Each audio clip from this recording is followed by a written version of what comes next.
Hello, how you doing? I'm Craig Parkinson. You are listening to the Two Shot Podcast. Sit yourself down, pop the kettle on. We're going to have a nice old chat. Who's it with this week? I'm going to tell you right now.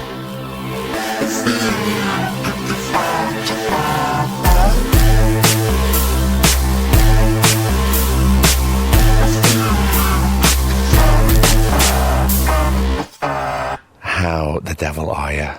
Did you have a good week off? Yeah? What'd you get up to? Interesting. Was it productive? Good. What's that? How was your holiday, Craig? Because you're back now. Well, look, let's put it this way. It wasn't restful. It was enjoyable, and it was full on. But I didn't really rest. I'm back, and I kind of wish I could just have another holiday of just doing nothing and just reading books. So, as you may or may not know, I was very busy over the summer filming up and down from Manchester, and I wanted to take my little boy on a holiday. And it was my first holiday as a single dad with my little boy. Now, as any parent will tell you, travelling with children can be full on. And I wouldn't change my little boy for the world, let's just get that straight right now. But he's full of energy and full of questions, and he never lets up. So I think, in hindsight, a 10-day holiday in Greece was about 3 days too much, to be honest, because by the end of day 7, I was beginning to lose my shit. I had no adult conversation to speak of whatsoever, and I spoke to a friend of mine 2 days before we were leaving, knowing that we had a full travel day on the Tuesday, and we had to leave the hotel to get the ferry, to get a taxi, to queue, to get a plane, to get a train, and then get back into London. So it was a full-on day.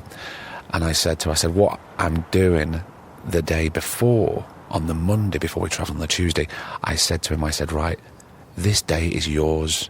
You conduct this day, okay? This is your meltdown, right? You choose what we do, where we eat, what time we do everything. You're the conductor. It's your day, because tomorrow I need you to really be patient and be on your best behaviour, because we've got a full-on travel down. I don't want things to get stressful. And she did say, you do know that all those promises will mean shit the next day. And there was half of me thinking, yeah, no, she's totally right. And there was another half of me going, no, but please, if you put that in the bank, if you put the investment there, then maybe you'll get something back. And you know what? She was totally right. It was an absolutely knackering day on the travel back. But I'm back now and beginning to breathe, and God love him and God love me. He's going back to school tomorrow, and I cannot wait.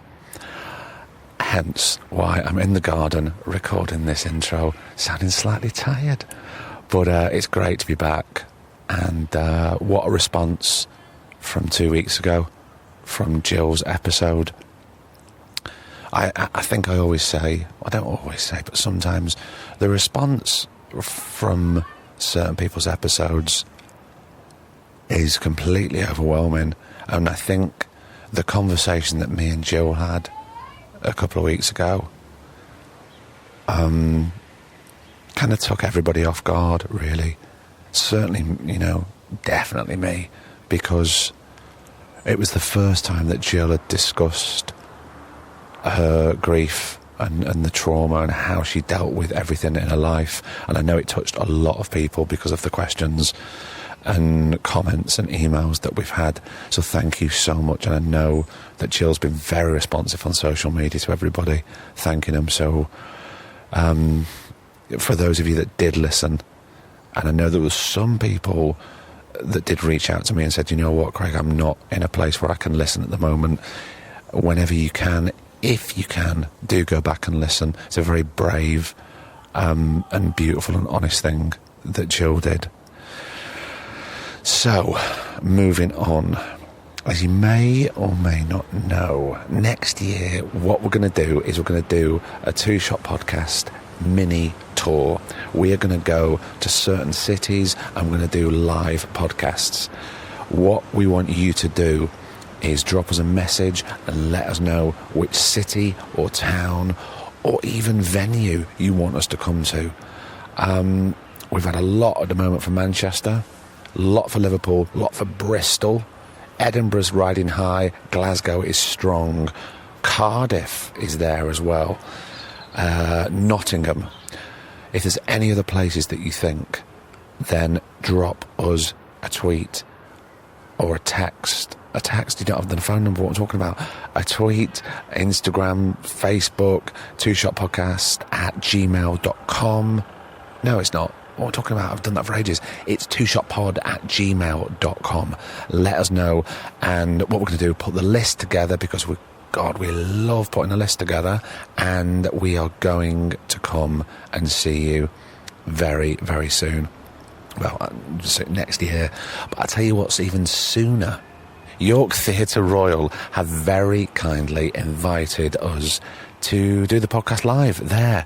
So it's the 18th of October. Go to yorktheatreroyal.co.uk, snap up a ticket. They are selling, which is brilliant news because I haven't even announced the guest. I will tell you, though. Come here. I will tell you. I've just emailed a representative of a very well-known Yorkshire actor today, and we're going to see what comes back. It's going to be someone very exciting. Look, if that person doesn't want to come on, that's totally fine, but we will have at least one. We might have two guests, let's see, but they'll definitely, will they be an actor? I don't know, who knows. They're going to be brilliant, whatever it is, and it'll be a fantastic, fantastic night, and we would love to see you. I will be there, obviously. Producer Griff will be there, and hopefully you'll be there, and you come and say hello. Yeah? Do you fancy it? Come on, come to York. It'll be a fantastic night. But until then, we better go on with episode 96. I'm so sorry for waffling too much. I think I'm still on Greek time. It's only 2 hours. It's not like it's jet lag, is it? So, a few weeks back, I was very, very happy to welcome one of the breakout stars of the massive, massive hit comedy show Derry Girls on Channel 4, Nicola Coughlan. And I'm a massive fan of her on social media. She's very, very funny. She's very witty, and she's very cutting. She got really badly trolled by awful rags earlier this year. Horrible, nasty red tops during the BAFTAs.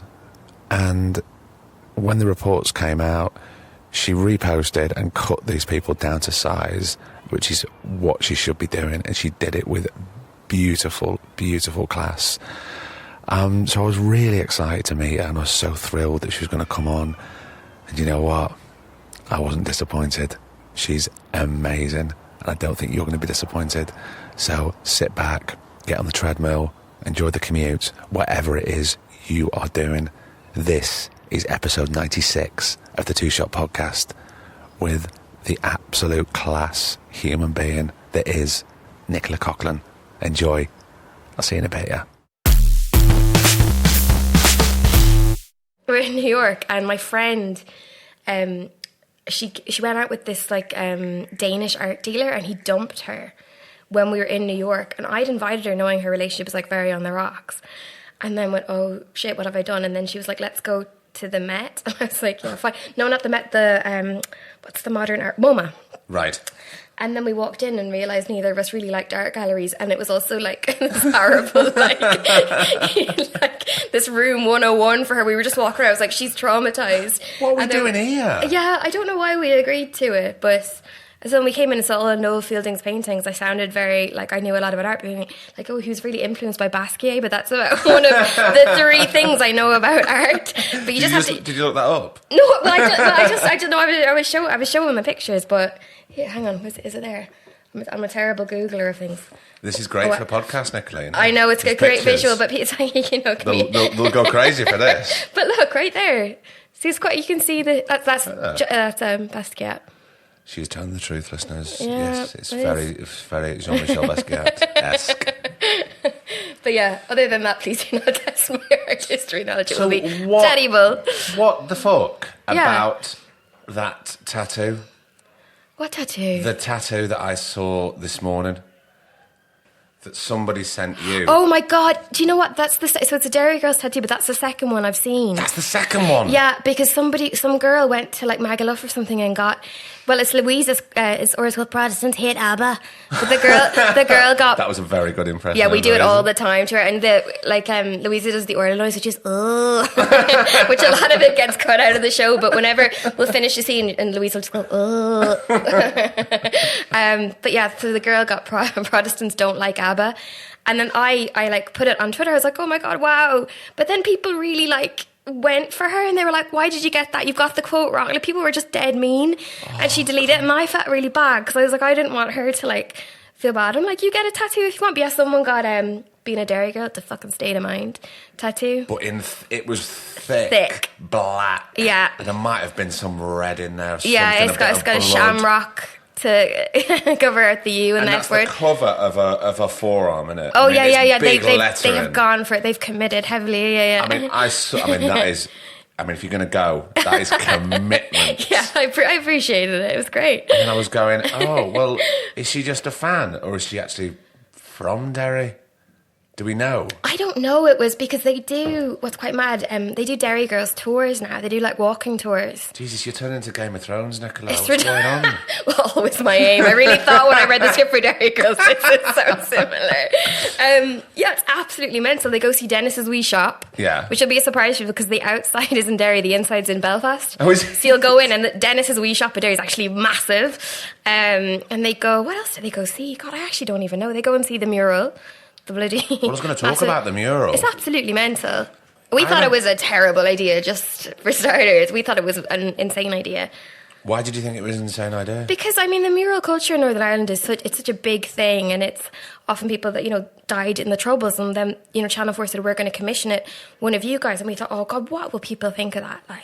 What if they think we're way ahead of ourselves, and, what if people think that we commissioned it? I know, I was going to say, it's not like it was your decision. No, God, when did you find out that this mural was happening? Back in, I think, October, when we were filming Series 2, but they said it to us, and we kind of didn't think it would go through, and then it's so huge. It's 20 foot tall.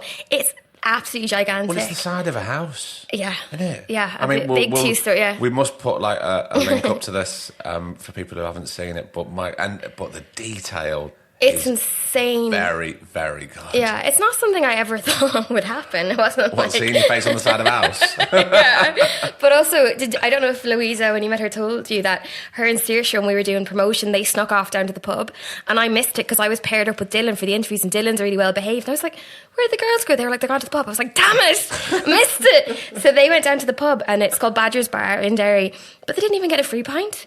What? Yeah. Big mistake, Badger. Huge. Badgers. Boycotting Badgers. I know, not a free pint. They did give us a cups of tea, though. I know, stick your cups of tea. But yeah, Badger's Bar. Mental. Nicola, how are you? I'm very good. I'm so pleased that we've got this together. Me too. I know we've been talking for a few months. Yeah, we have, this. yeah. But as I say to everybody, especially with actors, actually, no, even some musicians and in fact stand-ups, everybody who comes on, it's like, oh, Craig, sorry, this has come up, can we shift this, can we move this date? But we get there in the end. But it's nice that, another actor actually gets it, because I feel so bad, because I've had lots of random bits and bobs the last couple of months, and you're telling people, it's like, I can't do this, and I have to switch that and whatever, and other people think you're fobbing them off, but an actor gets, that kind of way. Well, everybody knows that, because it's like, we get it, because it's like, everything's changeable. And things come in, and we have to be accommodating to this. Yeah. Especially when I'm asking people to come on here and talk about their personal life in such beautiful and traumatic detail sometimes. But also in that interim, I've become obsessed with Line of Duty, so actually, great timing. We don't talk about that. No. Don't talk about me on this. We know that. God, then no. the rules, those the rules. But even Come on. I can't get my mum to watch anything. She'll watch Derry Girls on repeat. Yeah. But there's a point at which I'm like, please, can we watch anything else? And then I got her into Line of Duty. I couldn't believe it, and she loves it. Tell your mum I love her. Oh my God, she'll be so happy. It's all right. We'll cut all this out anyway. It's fine. So speaking of your mum, Yeah. tell me about growing up. So, where are we? We're in Oranmore, suburb of Galway City, County Galway. Youngest of 4. My dad was in the army. He was a colonel in the army.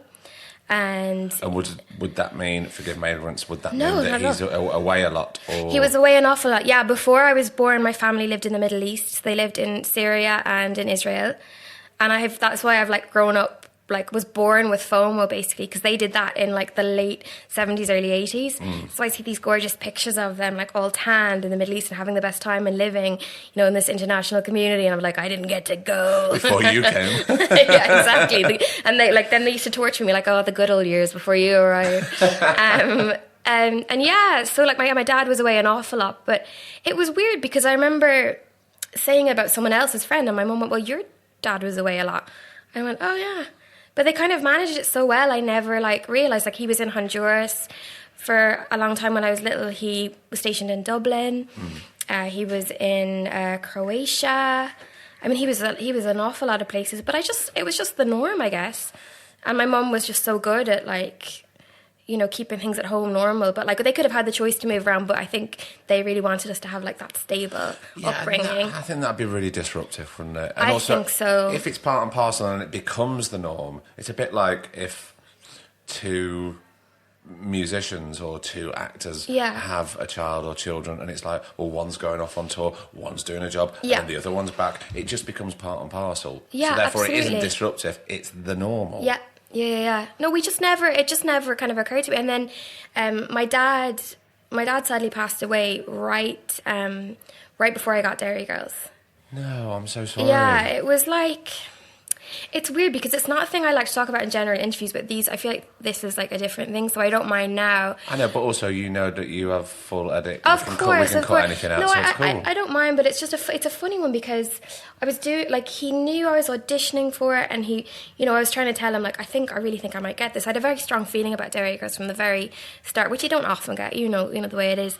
But sometimes even if you have the strong feelings. Yeah, I've had it go that way many times. I mean, I finished Derry Girls in November, and I'm only going to start filming in 2 weeks' time. So from November to July, technically, I've been unemployed.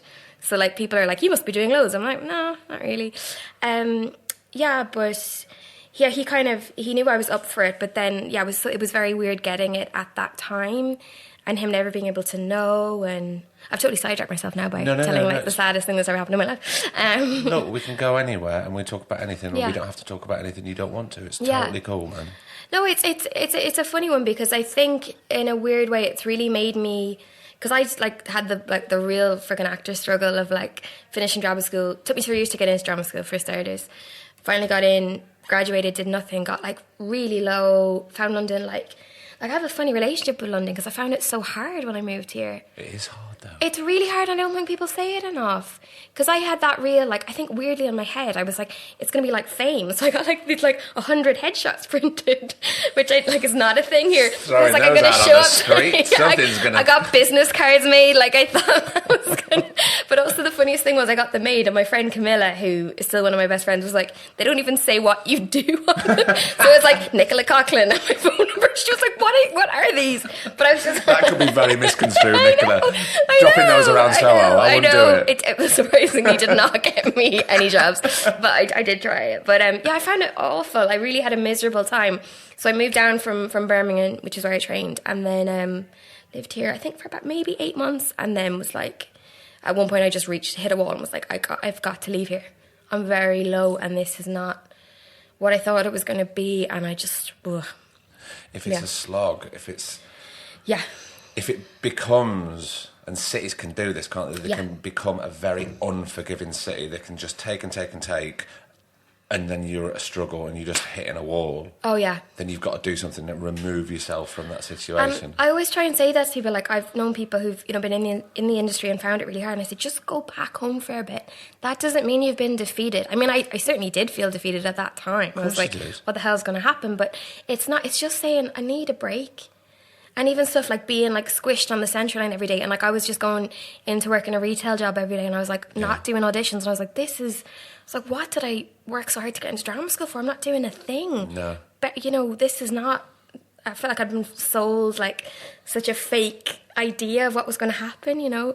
But and certainly sometimes we can romanticize about.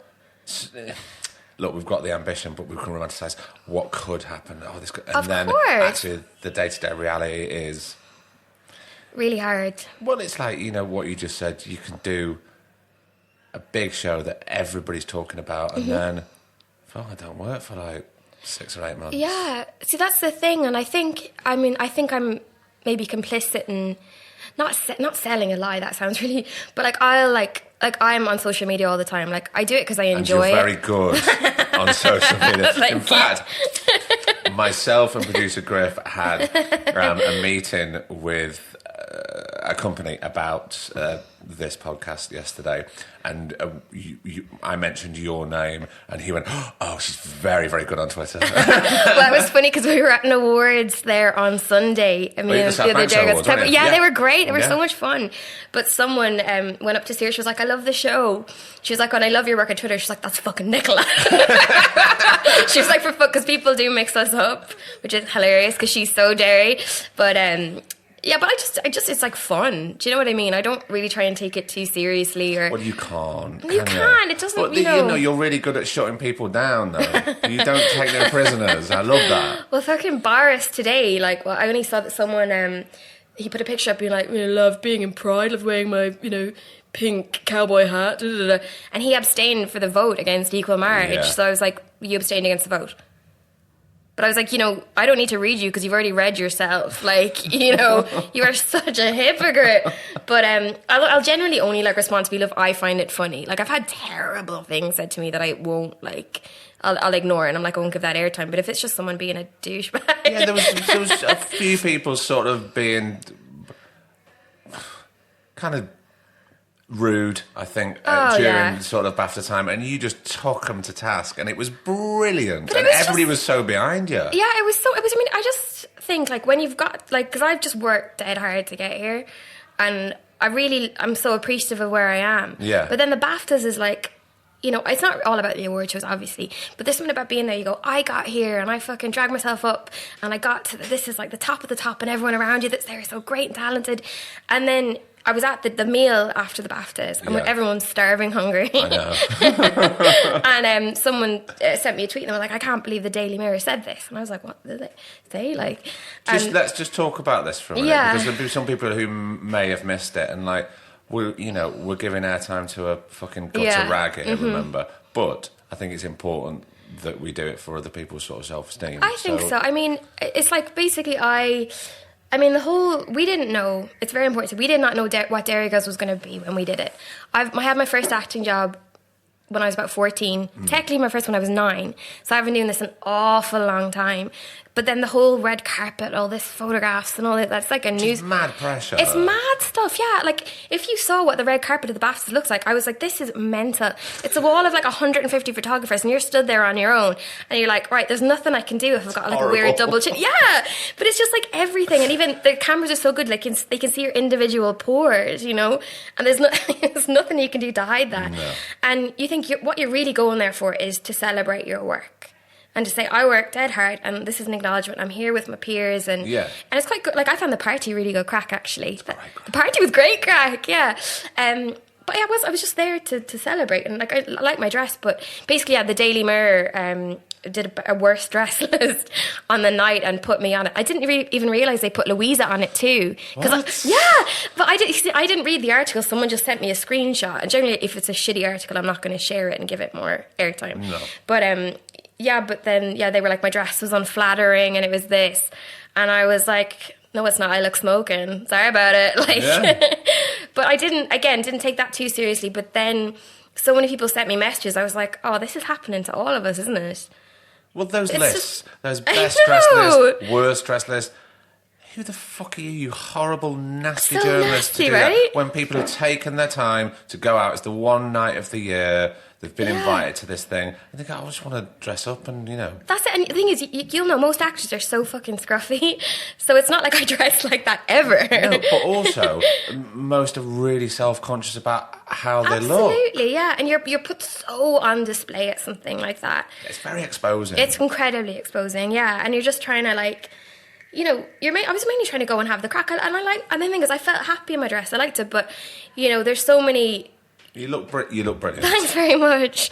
But yeah, it's just stupid. I was like, look, I'm dead proud of the show that I'm in and the work we've done, and I'm dead proud we're nominated. And like, you're just reducing it to bullshit. But of course, that's what they do. It's what they do, because yeah. otherwise they've got nothing else to sell, and it's not even. No, it's I such know. a non-story. And there's been certain people, and I don't want to say who they are, but it's pretty easy to figure out who they are.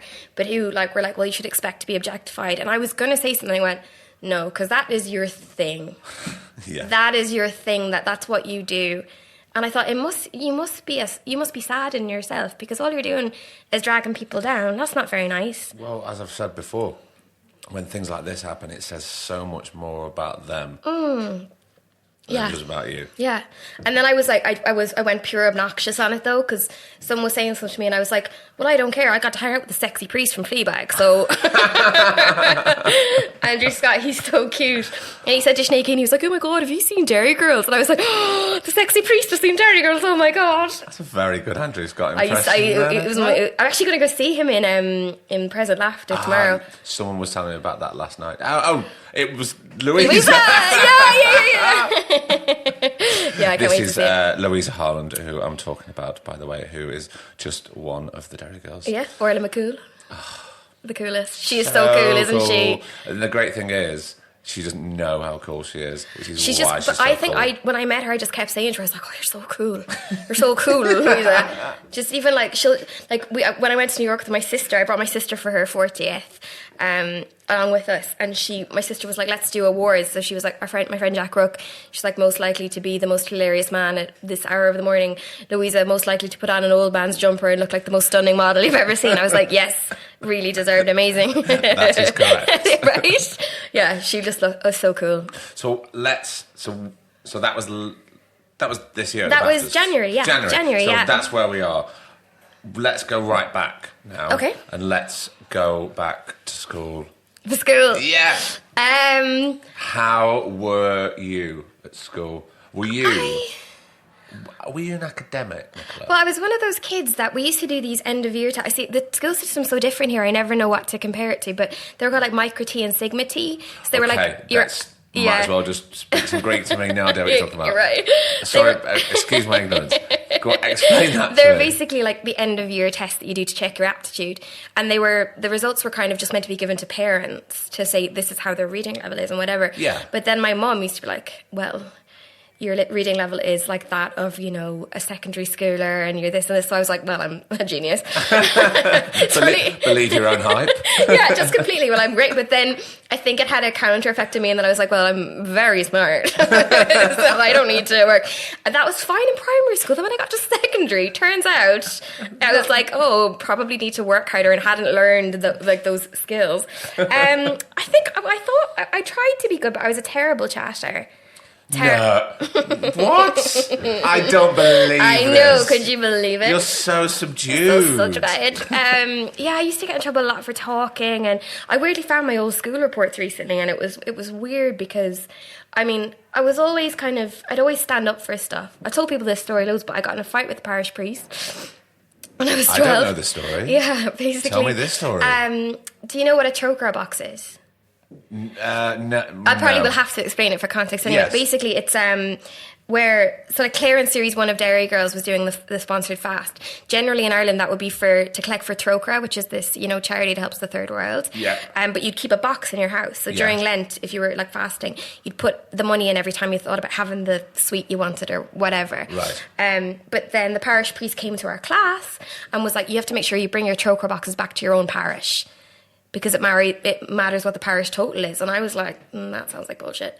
And then I put my hand up and was like, surely it matters where the money's going, not how much money we've raised, because it's about the poor people or whatever.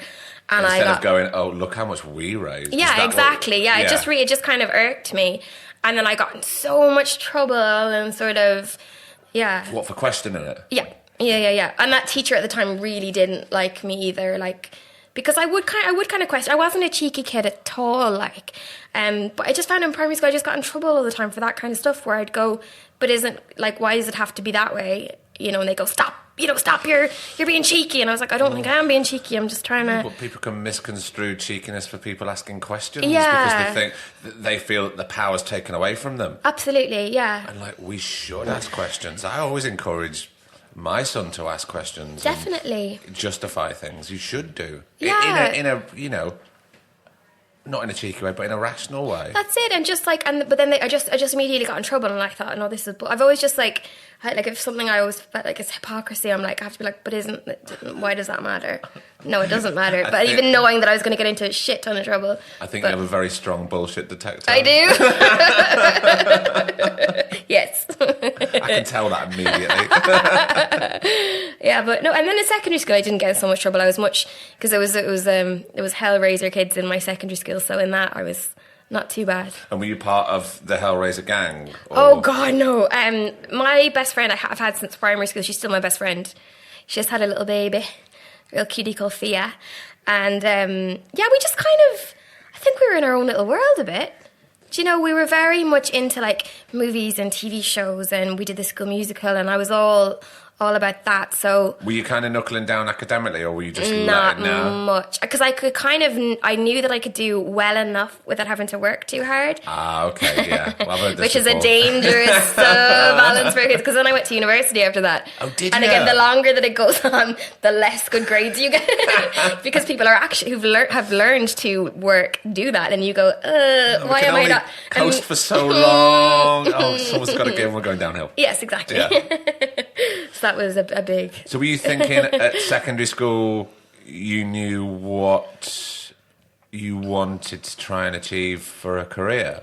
Yeah, always. I actually... Because I started acting professionally in secondary school, like, quite consistently. How did that come about? My drama teacher, I always really loved doing accents. I was always really fascinated by them. I still am. Sorry to interrupt. Was it your drama teacher at school? No, we don't... It's a real disappointment in Ireland. We don't teach drama in schools as a subject, and it's such a pity because even for people, it doesn't matter whether you want to go into it as a career or not. For confidence that it builds for kids to allow them to express themselves, I feel like it, and it's just an extracurricular thing. And the kids that are privileged enough to have their parents that can pay for it, that's fantastic. But yeah, it's is it? I mean, I agree with what you just said there for the confidence of children, career or not, and we've spoken about this so much, and everybody's in the full agreement that it's a great start to life skills. Definitely. For these children. Now, when you say when the parents can afford it, roughly how much are we talking for extracurricular stuff? Jesus, I really wouldn't know because I was so little when it was going on. It's something I'd like have to ask my mum. Yeah. Because I had no concept of like money as a kid. Like we were probably just like, it's funny because the class system, sorry, this is going in so many different times, but the class system as it is in the UK doesn't really apply in Ireland. No. When I first moved over for drama school, oopsie. Sorry, I knocked the mic if anyone's wondering why I said oopsie, like a Disney mouse. When I moved to drama school, people would be like, I'm working class, I'm middle class. I was like, what? I was like, that's so foreign to me. I don't like it relate doesn't compute, really, does it? It's a bit like talking to an American about the class system because they just they don't have it there. No, we don't. It's just not in the same way. It's not to say that there's not richer and poorer people because people have tried this, but it's just not in the same way. So like I suppose I was kind of middle class. Like we didn't go on like foreign holidays, but I could still go to drama classes.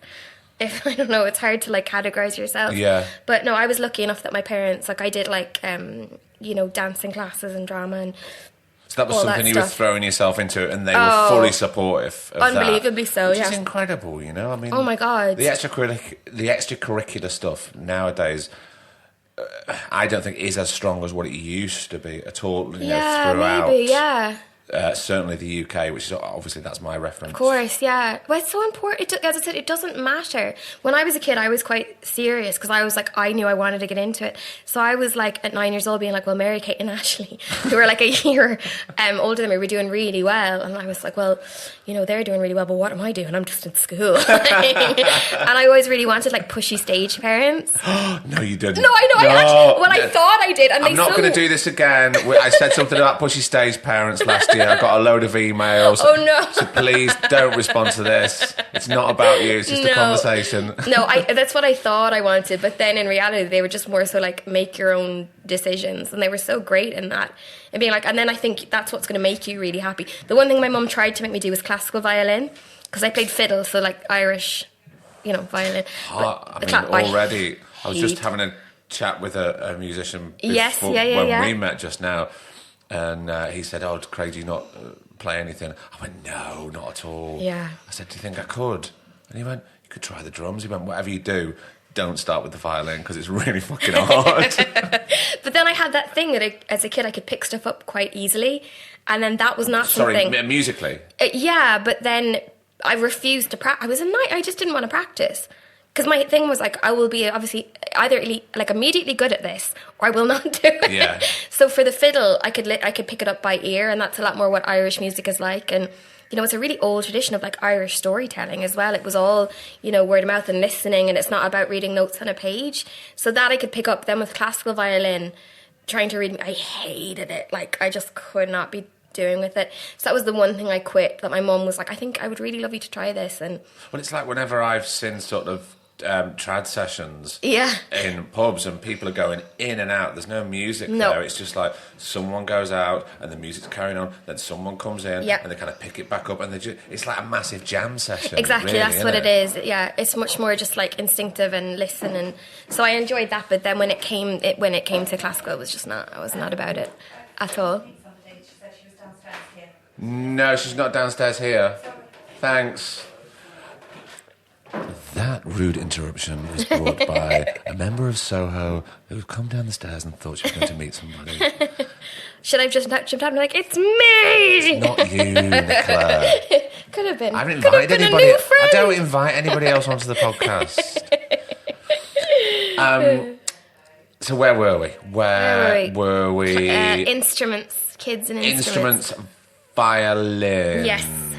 So there's acting, there's dance, there's musicians. I mean, you're covering kind of all bases here. Yeah.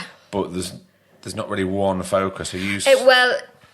I did the class, but acting was definitely always the focus because my brother bought me a camcorder when I was 9. It was like a cheap black and white one that plugged into the telly, so you could only film in the sitting room. Oh, you big old narcissist. Yeah. So you sit like there is reams of videos of me as a kid that I would just sit down and do different characters and do whatever. Which I'll put a link up to when you send them to me for the podcast. Yeah, they're on a VHS at home. Like I know exactly where they are at some stage because they're just so funny. And like, I used to get we didn't have what we would call the channels. Have you ever heard an Irish person use that term? No. It means like the English channels. So we only had RTE and Network 2. But then there was all these shows that I'd hear about, like Live and Kicking and The Big Breakfast that you might see if you're at your friend's house. But I used to get magazines. One we used to serialise a show called The Demon Headmaster, which I've actually never seen. You've never seen The Demon Headmaster? Don't watch it. That's traumatised. Oh, really? It traumatised a load of kids. They're still in therapy about The Demon Headmaster. Come on, it's I awful. thought it would be the coolest thing in the world. But it was serialised, and I think it was like Ms. magazine. But I did like a series where I was like, I'm going to read it to camera. Like I definitely would have been one of those YouTube kids. But like I was like, where do I think this is going to go? But you obviously just sort of. It's something you need to pour out. You're just doing it. Yeah, if definitely. If it's there, it's there. That's it. It's quite easy to spot sometimes. Isn't it? And it's funny because I think a lot of people think, well, you had tap dancing, like singing, dancing. Like I really was, and I was a bit of an introvert in my own way. And I think people are surprised when actors say that. They go, "You're obviously not," but most actors I know definitely have that side to them. And it's sort of like their own company and sort of, I was in my brain a lot rather than like tap dancing around the world. I think people were. I did a short movie called The Phantom Canut when I was 14 or 15. But that wasn't your first job. That wasn't my first job. No, my first job when I was 9. I was an extra in a movie directed by James Brolin, hilariously. Really? Yeah, but I mean, I didn't know who he was. No. But I didn't get the part I auditioned for. But they gave me like an extra role, so I got to leave school for the day, go and feed swans in the Claddagh in Galway. I was like, this is the life. This must is have it. been so exciting for someone so young. Yeah, but then I didn't tell anyone in school. I just felt. Why didn't you tell anybody? I was kind of embarrassed in a way, and thought they would think I wasn't telling the truth. I think, because I remember So you thought reading you- like pop star interviews by saying that I used to go off and record my album and no one believed me, and I thought that's what's going to happen. People will think I'm lying, I and think you're just fabricating yeah, it all. so I didn't tell them. But then when I did the Phantom Connaught when I was about 14, I also didn't tell people that I'd done it. And then it came out with Intermission, which is a movie with like Colin Farrell and love Intermission. yeah. But What did they put in their coffee? Brown's horse. Oh God, Remember? yeah. It's been so long since You've I've got to seen try that it. You've now. got to put the brown sauce. What? Yeah. And then they taste it and they go, no, you're right. It tastes Actually, really good. when you think about it, that mightn't be the worst. I don't know. I've never drunk a cup of coffee in my life. What? Yes. I was going to text you on the way because I got a nice coffee, so I'll see if you want one. No. That's very kind of you. No But worries, I no would have worries. said no, thanks. Never drunk a proper cup of tea If I broke for tea. or a cup of coffee in my life. Well, I've just moved into a new flat and I asked Jack Rook. Yeah. He came Have over. you moved in with Jack? No, Oh. no. Jack lives with a socialist called Bob. Of course he does. Yeah. No, Jack came over the night. I was like, "Do you want some peppermint tea?" He went, "Yeah." And I was like, "Oh, I don't have a kettle." I just said, "I was like, do you want to suck on this tea bag?" But I did not say that. But yeah, I don't have a kettle as yet. So you didn't tell anybody about the Phantom Connaught either? No, I didn't. And then it came out with Intermission. Intermission was like then the biggest Irish movie that had been out in years and years and years. Yeah, and I was yeah. like, oh God. I was like, this is mad. And then at school, people come up to me and they're like, were you in a movie? And why didn't you tell anyone? And then it became a whole other thing of like, and then it was kind of controversial because I obviously play a teenager on TV and I'm like an old lady. You're hardly an old lady, Nicola. Come on. But then at that time, I looked like, you can imagine how young I was when I was like 14. This is available on YouTube actually for anyone that wants to see The Phantom Connaught. We'll whack the link up. Yeah, it's a 3-minute movie, so it won't take up too much of your time. But I think people thought I was an awful lot younger then, so there was like a debates on the radio because it was a play on the word Connaught, which you can fill in the blanks. But yeah, people were like, it's disgusting. They had this tiny child in, and I was listening, going, well, no, I'm a teenager. But so yeah, that kind of like blew my cover, I think, for acting. But I think. Well, I don't know, but when you don't come from an acting background, it is a bit embarrassing to go, that's what I want to do, because it seems so unrealistic. It just seems like a mental thing to reach for. Yeah, so but still, even though you think that, and people might sort of try and dissuade you, and you might think it's unrealistic, you're still not going to do anything about it. You're still going to carry on trying to do what you do. But it took me a long time to like actually say it to people. Like I went through like 4 years of university before I applied to drama school. God, I'm still like that. Yeah. I used to, years ago, when, like, if you're at like a party or something, and you don't know people, Yeah. and they go, oh, so what do you do? Which is the fucking worst question ever in the world. Especially when you're not doing it. Well, just especially anyway. I don't. What someone does for a career doesn't define who they are. Until No, they get to not know at who all. they are. And I just used to go, I just work for British Gas. And they go, oh, right. Anyway, and then they'd leave. So I don't have to do that small talk about anything. And it was my go-to line for ages. And it fucking works. Although there was one thing that when I did a play called Jess and Joe Forever. And it was kind of the thing Where was that? It was an open audition I got. It was when I was going to have to quit acting. Mm-hmm. And the old Vic were like, we're just having open auditions, we'll have people in. Like that never, ever happens. No, It just doesn't. Like Well, I left drama school about 5 years maybe. I think it may have happened many years ago. Maybe before Yeah, I it's got just into is it. very rare nowadays. Yeah. But it was all Vic New Voices, and they Oh, what, sorry? all Vic New Voices. Right, okay, yeah. I've Which heard of I don't that. even know if they're still. I haven't heard much from them in a while, but so basically I got it through that, and we did a one-off at the Old Vic, and then a year later that got brought onto the Orange Tree, and then I signed with my agent from that, and then my first audition with them was Derry Girls. So that play was the thing that really turned things around, because I was not doing anything. I was working in opticians back home for about 2 years. So you went back? Oh, yeah. I went back a bunch of times. Yeah, I had so many times where I was like, well, I failed again. Off I go back. Yeah, but through failing, what are you doing? Um, Learning. Yeah, exactly. Yeah. The thing is, it's such a cliche, but I really wouldn't change any of it. No, of course you wouldn't, because you wouldn't be where you are now. Yeah, but like it just also that sometimes I see very young actors who've kind of started and skyrocketed, and I'm like, you don't really know about the world, or like you don't know, like if you see people being rude to people, I'm like, oh my god, you can't carry on like that.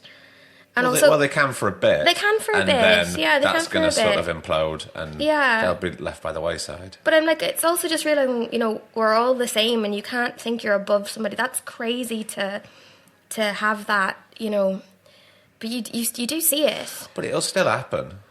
It'll still happen, but it just needs to happen less. People need to stand up for these injustices, I think. Do you know what I mean? Yeah, it's pretty easy. Just to sort of be decent. It's the easiest thing in the world, just to be nice to someone. And it's been a really heartening thing, actually, of, meeting so many people in this industry, like yourself, and like Jodie Comer, Jodie Whittaker, two absolute babes, treasures. Absolute babes. But that they're so lovely. And grounded.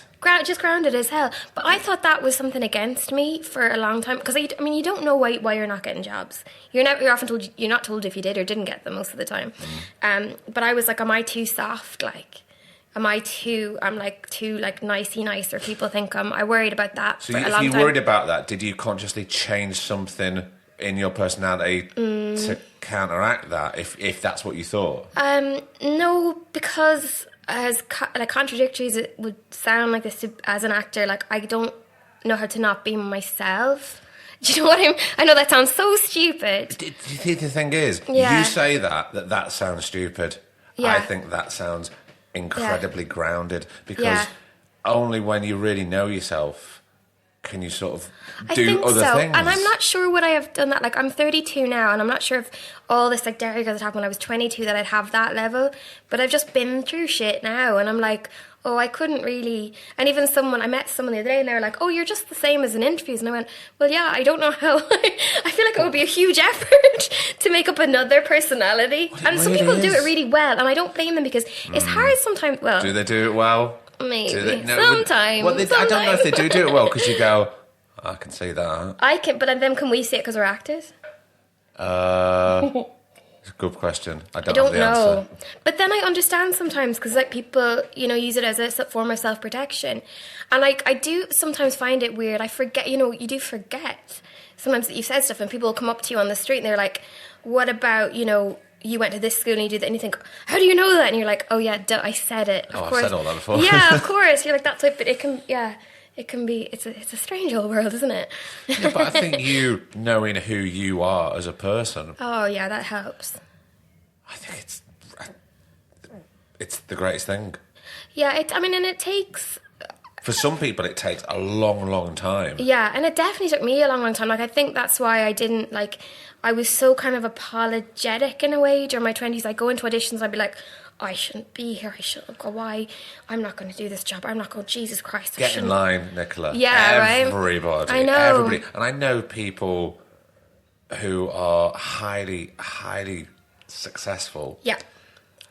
And they still feel like that to this day. Well, the one thing I think Judi Dench said about 2 years ago in an interview, they were like, you've got such an amazing career. She was like, oh, I'm just happy I'm still being hired. I thought, oh, Jesus, that's Judi Dench. We're all screwed. No, wow, do you know what I mean? She's grateful to still... You have to be grateful. I think I'd say that to... I keep going on the right, like, they say it to the younger people.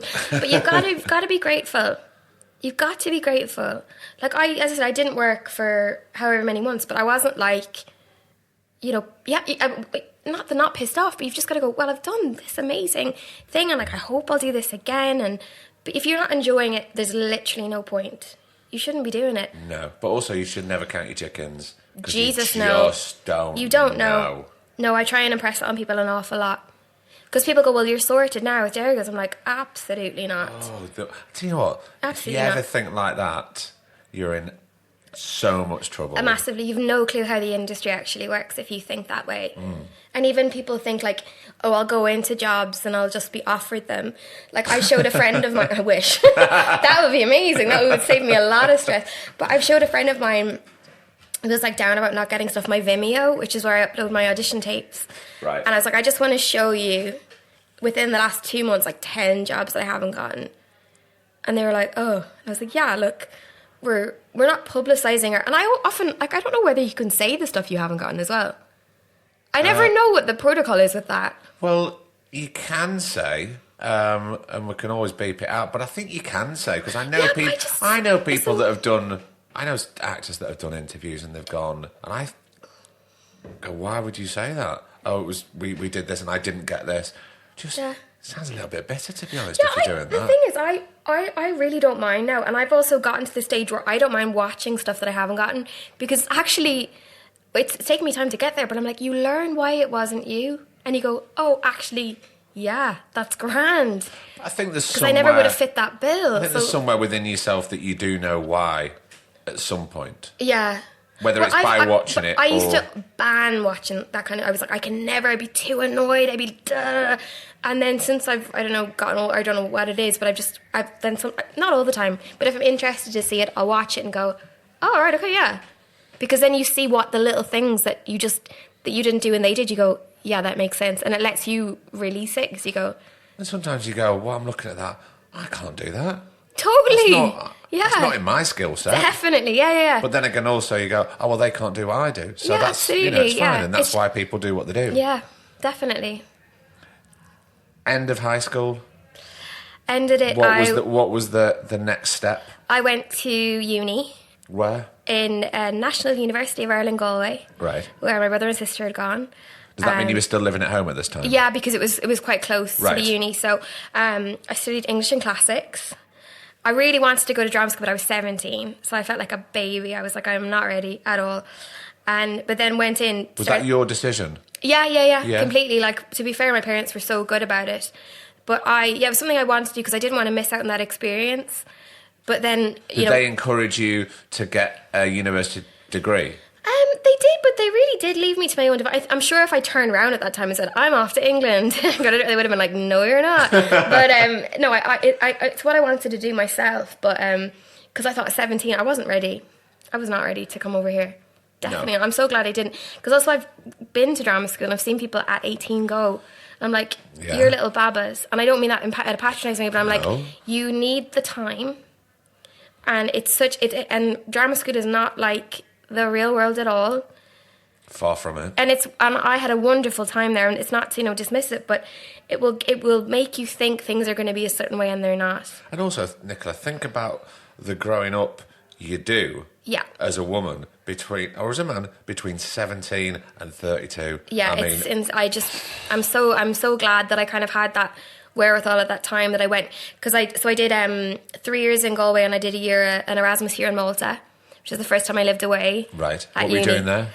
Same thing, English and classics. Right. But I lived with all the international students. How was that? Oh, it was amazing. I had the best. I'm still really good friends with so many of them. Are you really? Mm-hmm. That was in 2006. God. But we're all still in touch, and everyone's having babies now. But they were just like such a lovely gang. I think it was important to do that because I'd been in, I'd gone to school, secondary school, uni in the same place. So going away like that, and the first time on my own, I think that was important for me. Because then when it came to applying to drama school, having to come over to England by myself, that was really scary. So that was the next step after university? Yeah. And what was uni? Was it 3 years? I did 4 in total. So I did 3 in Galway and 1 in Malta. Right. So I was 21 when I was leaving. Yeah. Okay, so now you're at 21. Felt and ready. You're going, right, I've done this, I'm ready. Mortified to say I wanted to go to drama school. I was like, everyone's going to laugh at me. Everyone's going to think this is so stupid. Went to the career guidance in the uni and they were like, we think that these are drama schools. And I got a brochure of them and applied. Great help. Thanks, Chris. But it's not that, I understand it's not the normal thing. They're like, so I just finished my arts and classics degree. I think I'm going to be an actor. They're like, really? So I applied. Everywhere was closed to apply to aside from LAMDA and the Oxford School of Drama. Right. So I applied to those 2. Yeah. Went to the LAMDA audition, forgot my speech, left, was so depressed, cried. Well, of course. I was on my own. I didn't know a soul in London. Was like wandering around, then went to the Oxford audition. Didn't get through the afternoon session that they had. Yeah. Was wandering around Oxford crying. Oh, man. And someone did that thing like, don't worry, cheer up, love, it'll never happen. Oh, thanks for that. I was like, it has fucking happened. It fucking just happened. Like, fuck off. But then somehow they offered me, that was a 3-year course I applied for, they offered me a spot in their 6-month foundation. For Oxford? Yeah. Right. Which was just like such a, I had no plan of what would happen if I didn't, but I thought I didn't get that. But then they offered it to me. I was like, oh, but then I went there and I was like, oh, this is the right place, actually. This feels correct. This feels like where I should be. Right. I just loved it so much. But then finished that and didn't get on there 3 years. Right, so that was just 6 months. That was 6 months foundation, but I adored it. I learned so much in that space of time. You know, made some of my best friends. How were you about being away from home? Yeah, grand, because I'd done it. I think it's easier when you're younger, actually. I've learned that now. Because you can just go with wild abandonment. Yeah, exactly. And you're not worried, like, what's going on at home? Is everyone all right? So I was just like, this is great. I don't care. I'm just going to go into loads of trouble. Exactly, yeah. Act the maggot, as my mum would say. Act the maggot. Explain that. Acting like a brat, but in more of a charming way. Again, your mum's come into this more than once. I'm already a big fan of your mum. Yeah. She's great, but my mum's from Longford, and there's a girl from Longford on Love Island right now. Is there? Yeah. Don't bring Love Island into sorry, this podcast. I won't. I'm sorry. I never said it. I know you like it. We'll definitely beep that shit out. No, I'm joking. So I finished at Oxford. I was like, well, I'm obviously going to get into the 3. I've learned all of the acting. And that didn't happen. It didn't happen. I was like one of the most devastated I've ever been. Like collapsed on the floor, crying, devastated. I was just awful. So I'd applied to other places, didn't get it anywhere. I was like, well, I'm obviously shit. So I went and worked in a physio clinic for a year, on reception and running the office and stuff. Did that sort of batter down your self-esteem bit? Really badly, yeah. I thought I did really well. I felt like I really belong in it. It felt right. And you'd done that 6 months foundation. Yeah, and had done well on on my reports from all the different teachers. I was like, well, I must be doing something right. And then not to get out, this doesn't make fucking sense. Yeah. I don't know what to do. And so then just moved home for a year. But again, really grateful for that year. Wasn't at the time. Was like, why? I'm like, what a failure. Other people had gone straight into drama school and were already starting their 3 years. Sure. I was like, I'm doing shit all here. But then, it's just life skills. It's just time. It's giving you the time. And again, it's about, do I need to compare myself to what that person's doing? Yeah. I just need to probably focus. And I think I learned that at the time, because I used to be like, because I have a lot of time like at my desk and stuff, and I'd be like, okay, who got into where, and what are the percentages in this drama school, whatever. And I was like, well, this person got in here, and I'm kind of similar to them, and you have to learn through that it's all bullshit. You can't compare yourself to anyone in this industry. No. You're never going to have the same career as any. It's just not possible. That kind of way sort of madness lies a little bit. Yeah. It's when, because we have so little control, you're trying to find control. Yeah. I used to look up drama schools and I was like, the percentage of people that get from the foundation course to the main course is this much. Okay. Because you're trying to be like, control it. You can't. You can't sort of be mathematical about this approach at all. No. So that was, how long were you home for? A year? I was home for a year, and then I reapplied again. To where? I think Guildhall, Lambda. Yeah. Birmingham and Oxford again. Right. And you reapplied for Oxford? Yeah, and fucked it up again. But really fucked up the audition. Why? It just, the way I describe people is it just wasn't there. I think there's something about really fucking up and really doing well. And then there's a horrible place in the middle where you're just like nothing. Like I don't know how to ever properly describe it. Just nothing kind of happened. I just seemed very flat, and and they kind of went, oh, well done. And he just sort of like, oh, and I was just so devastated. I was like, I thought I was going to go back and like boss it and absolutely do great, and I just didn't. And then I got through to the final rounds for Lambda, and I thought Lambda, what a great place for me. I really want to go there. And again, did the same thing, went to the Lambda recall, or whatever the final stages, I can't remember, but and then was just really bland and was just devastated. And then got into Birmingham, where one of my best friends was, and was like, okay, but then had a great time there. And it's weird because you think, in life, like, I want this, this and this. Yeah. And then it doesn't happen. You're like, I'm a huge disappointment. But then... I'm a failure. Yeah. But then you can think you know what you want. And then it's funny because I'm not sure now that as time has passed, like I've known people that went to both those drama schools for the 3 years, and I don't really think actually they would have been the right place for me. Do you know what I mean? Like the one really good thing about Birmingham is they didn't try and impress a certain thing upon me. They kind of let you become your own type of actor. Yeah. Which really suited me because I didn't feel like a typical, like, everyone at Oxford was called, a very posh name, like Barnaby or Millie or and I was like, well, I'm not that, so I don't really know. Am I not a proper actor? But in Birmingham it was much more of a spread across society of people, and I felt like not pressured to be a certain type of actor. So I think that was that definitely helped me in the long run. And that was a really good time there. Yeah, I had a great time. Sounds like you had a really happy time there. It was, and I made some like amazing friends, and it was just, and it also like, you have to be in London to train. You really don't. That's such, you get these things in your head and you hear them from people. But it's absolute bullshit. It's rubbish. You know, it's I don't so know much why rubbish. that's sort of plasterboarded over everywhere Yeah. that you have to be in London, or you have to, when you graduate, you have to be in London. Isn't Yeah. it? So it's not at all like, you know, I spoke to so many people who've from Wales, trained in Wales, Yeah. trained in Scotland, moved back to Scotland, and have great careers. It's, yeah, I mean, it's just this, there's no one size fits all approach with this. But then I think you're so vulnerable. You're going to believe whatever someone tells you because you really want it to happen. Especially after you graduate. I Yeah, suppose, you're do you know what so I mean? vulnerable Is then. that what who was telling you that from being in Birmingham? I mean, it was just a thing that everyone was doing. It was just like, well, we all have to go to London. Yeah. But then when I got here... Kind of becomes the norm. Yeah, you're a like, bit. you just go down there. But then I came down here and I signed with like a small agency. But I was like, oh, but I'm not doing auditions. And then I was like, oh, it's really expensive to live here. And oh, I'm working full time. So when can I go to the auditions? And oh, none of this doesn't actually make sense. This doesn't all fit together. And that made Wait me... a minute, I've got to live. Yeah, so I've I've got got to work and I've got to live, but then I've got to go to auditions. And Yeah, I was like, oh, hang on, this doesn't make any sense, actually. No. This isn't gonna work, is It's it? pretty confusing. It was, yeah, I found it, yeah. So what was the plan Um, next? To go move back home? I moved back home, yeah, After how long did you move back home? I think it was about 7 months. That's a guess. I could work it out, but it would be boring, but let's say it was about that time. Yeah. And I moved home and I was like, well, I'm just a huge failure.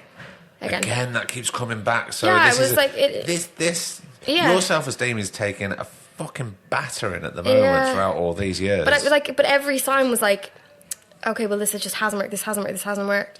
And I was like, well, you think you go to London after drama school and then you get a great job and then you this and this and this. And, Yeah. you know, and then, do you know Luke Barnes?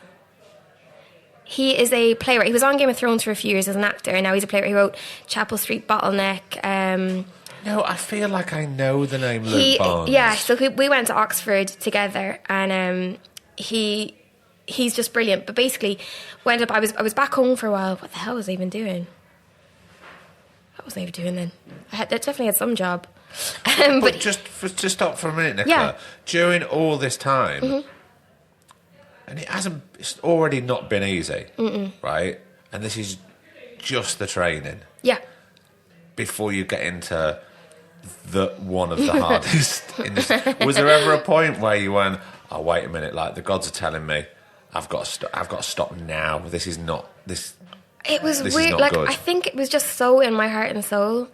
I just loved it. Like, it gives me such joy that I just thought, I don't know. Like, and it's the classic thing of the point right where I thought this isn't going to work.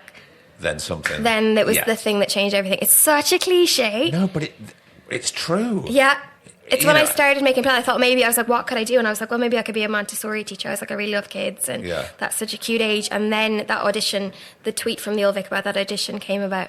It's like that thing when so many actors go, I'm just going to book a holiday, nothing's happening. Yeah. Book the holiday, Yeah, there you go, you got a job. screw And it. it's like, well, just, do you know what? Just go on holiday. Yeah. Going on holiday will do your soul much more good than going to do this tiny little job.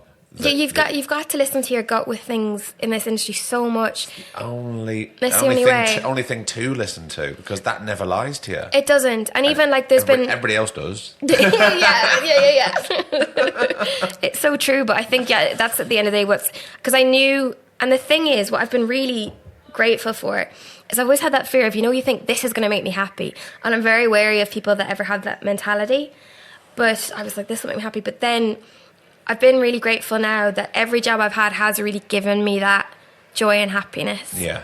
It really genuinely does. And if it didn't, I wouldn't do it. But also, you generate your own joy and happiness. You do. It has to. It's a lot about your mindset, I think. And I'm actually like I get anxious about stuff, I get worried, but I like tune my brain into it. I'm like, look, you need to look at what you're doing, be grateful, and that definitely changes my mindset anyway. Because you do seem a very grateful and happy person in the most natural, unforced way possible. Well, I try, but I just had a lot of like really shitty things happen on the way to this, and I'm also aware that, you know, things can change. Like, I always feel like you could genuinely get Derry Girls and then never work again. Hang on, do you want to know what time is it? Let's see if my new job's got announced.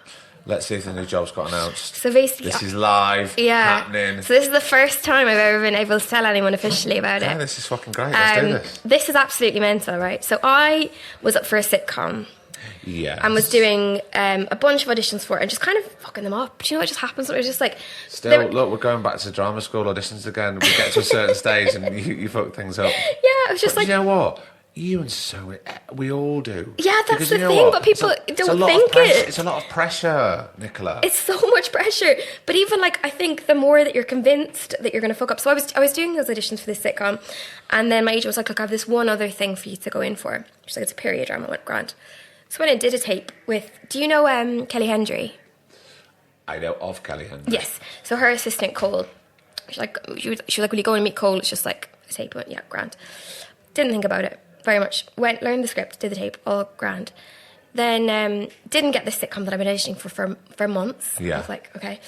And then got a call from my agent, was like, yeah, that tape. I went, yeah. She was like, yeah, the people at Netflix have seen it and they want you. And I went, what? I was like, that seems fake. That doesn't seem right to me at all. And she went, yeah. And she's like, but you've got to send them over like a big long show reel. She was like, I'm going to make them a press pack. Don't even really know what that is. It's very agent stuff. So I sent them that stuff. And basically, 2 weeks later, they offered it to me. It's Shonda Rhimes' new period drama for Netflix. Nice. It's ridiculous. That's quite a huge deal. Yeah, it's quite scary. But it's getting announced today at 3. And of course, my internet's not working, so I can see if... But they were like, Deadline Hollywood is announcing it at 3. It's fucking mental. I think it's absolute ridiculous. But you see, the thing is, you're saying that, but you still come across as going, my God, this is ridiculous, but I'm really grateful for it. Yeah, I mean, they had us for drinks the other night, and Chris Van Dusen is our showrunner, and he did a lot of Scandal. And I can never, like, I love not... Scandal. Scandal's great. They just make such ridiculous stuff. Like, I don't know. That's why I'm like... I mean, the imposter syndrome is up there at the minute. Like, it's peaking. Embrace the imposter, because that ain't going anywhere, yeah. I'm sure. Until we finished filming the full series 1 of Derry Girls, we weren't convinced we weren't going to get fired. I've heard horror stories. But I had to go up to Chris the other night at these drinks, and I was like, are you sure I'm not a clerical? But yeah, Julie Andrews is voicing the series. It's ridiculous. Julie Andrews. Yeah, I cried when I found out. When I got cast, I was so happy. Like, I was like, but when I found out about Julie Andrews, I just started crying, and my mum cried. I was just about to ask, what did your mum think? My mum cried. Yeah, I bet she did. And she said, and we had dinner that night. She said, I don't know what I'm doing. I don't even know what I'm eating, because all I can think about is Julie Andrews. I said, yeah, I'm the same, actually.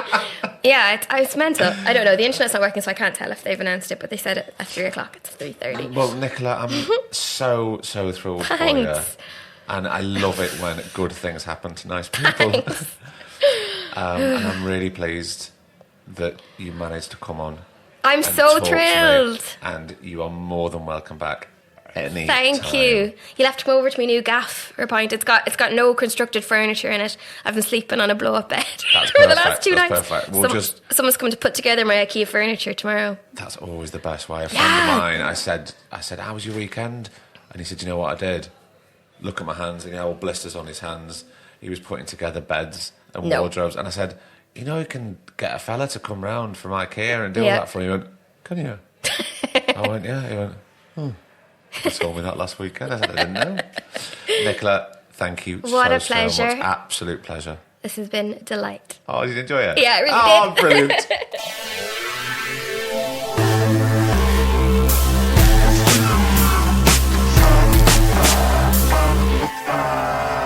And another episode is done. And what an absolute belter of a conversation. She's just brilliant. I'm so chuffed she came on. So, Nicola, if you are listening, thank you so much for giving up your time. And thank you for listening and downloading and subscribing. What else have I got to tell you? I'm sorry for the big intro ramble on. I think I'm just a bit tired, a bit brain dead. What happens when I'm brain dead? I just carry on waffling and rambling and talking. And I really shouldn't. I should end this intro, shouldn't I? But I can't, because I've got something else to tell you. You may already know that next week's episode is going to be a conversation with a poet who is very close to my heart, who is Lem Cisse. And if you haven't read his book that's just been published, it's called My Name Is Why. Really do get along quick and snap it up. It's just, as I'm recording this, it is #1 in the Sunday Times bestseller chart and in the non-fiction chart, I do believe. So massive congratulations to Lem. It's heartbreaking, powerful. Well, I finished reading it the only time in Greece where I had any sort of time to myself was when I got himself to bed and I'd have a couple of glasses of wine on the terrace and I would finish Lem's book, and it drew me to tears, and then I got very angry, but then I felt positive. It fills you with so many emotions, and the way he's written it. Anyway, look, I'm not going to ramble. We're going to get into that on the podcast that I'm going to record next week, and I'm thrilled that he's coming on. It's going to be really, really fantastic. I might be a bit overwhelmed. I'm a big fan. And then we've got 2 full days next week in London with, I can't tell you, but I can tell you, a big Hollywood actor is one. Probably the biggest, if not certainly one of the biggest and best and most well-loved television presenters in the UK. An amazing northern actor and a very up-and-coming actor who I think is going to be a massive star because he's already one of the nicest human beings, because that's who we have on. Decent, nice people with good stories. So, yeah, it's all very, very exciting.